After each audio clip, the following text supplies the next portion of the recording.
Let's do it. Hey everybody, welcome back. Look, I want to introduce y'all to my new friend. Actually, she's kind of an old friend now. Her name is Rosie. My wife named her about 3 weeks ago when she showed up at the house. She named her Rosie, kind of like the Jetsons robot cleaner lady. So I don't want to be sexist. My wife actually named her Rosie because she cleans so well and she's so smart like the Jetsons robot. This is the Roborock E25 robot vacuum and it is fly. It's been in my house for about 3 weeks now and it has kept my floors as clean as a robot can clean some floors. So full disclosure, we do have a Roomba 880, I think it is. Now that thing's about 4 years old. And while it's aging, I'll tell you right now, this thing just seems to clean so much better and it's definitely a lot smarter. It has a connected app and it just knows what to do and how to do it. So I actually do prefer this. If that was your question, I prefer this over the Roomba 880. I don't know what Roomba's got going on with their new stuff right now, but Rosie here, she is doing her thing at my house. So let's take a look around my girl here, Rosie. So right here at the top, you got this beacon. This is like the little sensor that communicates with the home base. I'll show you all the accessories in just a second. So that's your beacon right there, or your communicator, whatever you want to call it. Then you got 3 buttons right here. You got a spot clean, and then you got your power button, and then you have your return to home or charge button. So no matter where this thing is, whether it's docked or just loose in the room somewhere, you can press this button right here to either stop it or start it, and it will just start cleaning in its own little pattern that it does. Now, when you press this button right here, it'll just spot clean. So if you got like a little spot where somebody made a mess, you just put it near that spot or maybe even the middle of it, press that button right there and it'll start kind of doing circles and spot cleaning and everything. And when it's time for it to go back home, you can either open up the app, tell it to go home, or you can press this little button right here. Let me see what it does. Going back to the dock. Oh no, we can't go back. Hold, stop. Okay, stop. Okay. You hear her talking? Is that cool or what? Okay, so let's finish taking our look around, then we'll set her loose. So you got this little... Put the vacuum down and start it. You're a mouthy little lady, aren't you? So right here, you got this almost a visor. This is a lot of infrared stuff right here. There's a lot of sensors and stuff going on to keep it from bumping into things really hard. Now it will slow down before it actually gets to like a table leg or a vase or something like that. It'll still tap it because it needs to make contact. But you see how it kind of springs in right here? That way it doesn't do any harm to your furniture or fragile stuff. And it does kind of slow down before it hits it. It'll give it a gentle tap and then it'll go on around it if it needs to.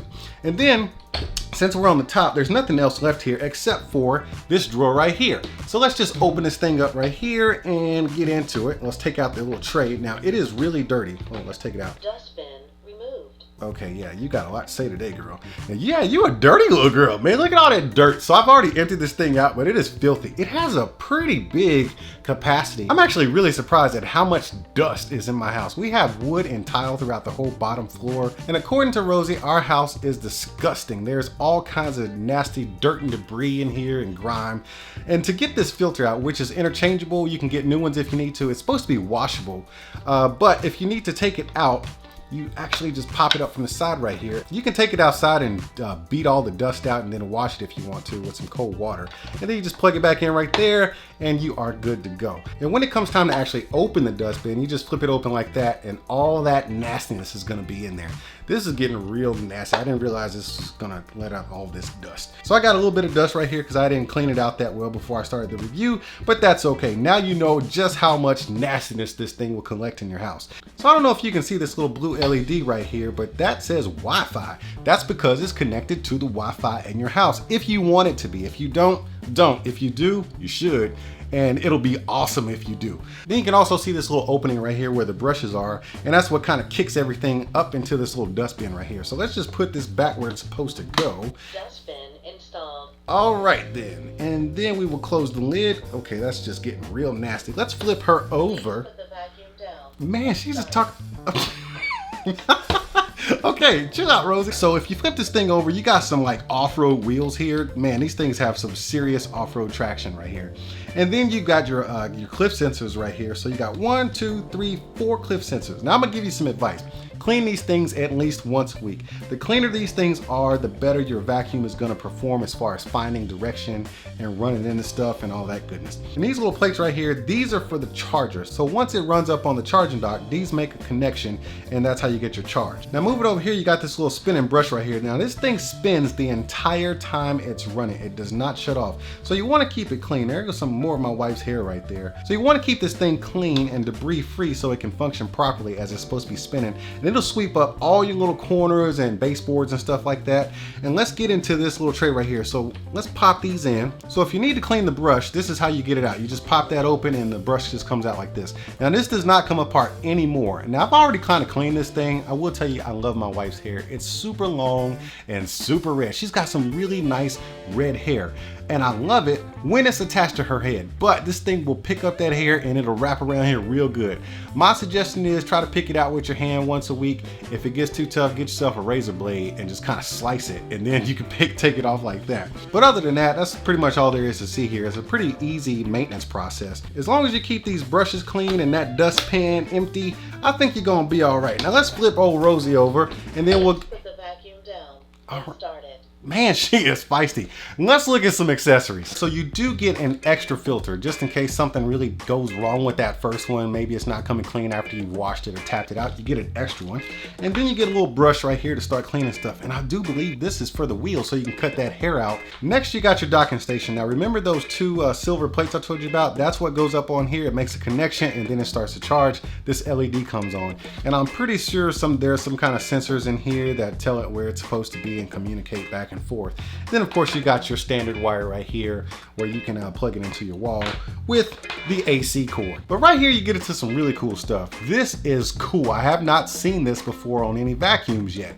So right here, these are like little mop pads. You get an extra one. Let's put this to the side. So what you do is you pull this little tab up right here, this little plug, you fill this thing up with some water, boom, and then you plug it back up so the water doesn't leak everywhere. Then you attach it to the bottom of your Roborock. What happens next is, let me peel this back a little bit. You got some Velcro right here to keep the pad in place. Then you got these little buttons right here that pretty much just release the water and kind of soak the pad as it goes along. You even get some extra ones just in case something goes wrong with these two. Let's put these to the side and let's Velcro this pad back in there. And because this thing can actually be used as a wet mop and it'll dock itself when you're not watching, you want to put this plate right here just to catch any water, just in case it docks itself and all the water starts leaking out, and it won't ruin your wood floors if you got them. I haven't used this feature yet. I've just been enjoying the vacuuming functions of this thing, but we will test it out right after we dig into this app. Let me show you what this app is capable of. So you open this bad boy up. So you download the Me Home app, set it all up and everything like that, and then you got your vacuum right here. So this one is connected to Wi-Fi. So right now it says the vacuum is sleeping, but the last job it did had 88 square meters of clean area. You can't tap on that. The battery's at 100% because I just took it off, and it cleaned for 108 minutes the last time it cleaned. Now let's look at the map of my house. It'll actually show you a map of where it went in my house, and there's the docking station, and we're actually upstairs, but this is about the relationship of the distance of where it's at. Is that cool or what? It'll actually show you where it's at, just in case it gets lost or something.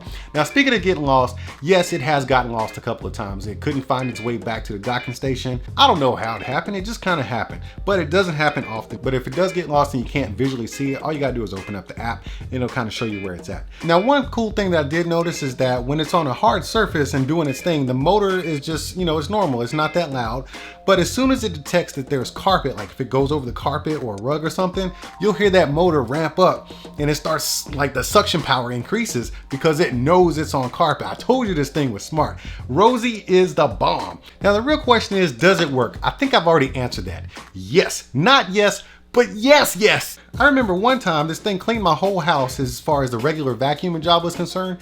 Then it went back to the dock, recharged itself for a little bit, then came back out, and I was like, what's this thing doing? It's malfunctioning. I looked at the app and it said it was edge cleaning. Then I looked to see what it was actually doing. It was going around the perimeter of my house, sweeping the edges of my house, the whole perimeter. It went the whole perimeter of my house, doing just the edges and baseboards, and then it went back home and did a full recharge and then went out the next day. Incredible, man. I say the value is definitely here with everything you get in the box. You get the mopping pads, the cleaning tools, and the extra filters and stuff like that. And yes, you can buy extra parts for this thing online, but the value is definitely here, especially for this price. And the major factor here is that it actually really sucks. So I definitely approve of this vacuum, but I ain't no expert in this kind of stuff. But if you had a good time hanging out with me in this video, you make sure you throw those emoji hands up in the comment section, and I'll see y'all at the next one.